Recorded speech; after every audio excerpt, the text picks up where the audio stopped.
মাসে একবার রোজার দাম গেল দিবাসায় কি এই যে দুই না জিরার গুঁড়ো কত ও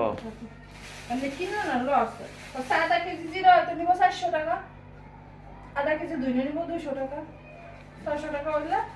আবার 2-3 মাসের টাকা আছে আর এই যে 200 টাকা এইভাবে কিনা তো লসই হিসাবে আবার কি খাচ্ছি সেটাও বুঝতেছি না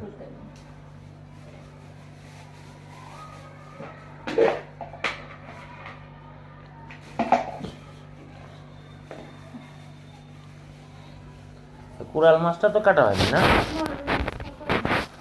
সময় পাইনি তো সকালবেলা উঠছি 9টার দিকে ওইটা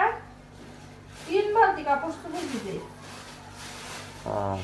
আমার কাপড় তো সব পিছে রয়েছে ছাদে থাক কোনো সমস্যা 3 বালতি কাপড় চোপড় কাচতে কি কম টাইম লাগতো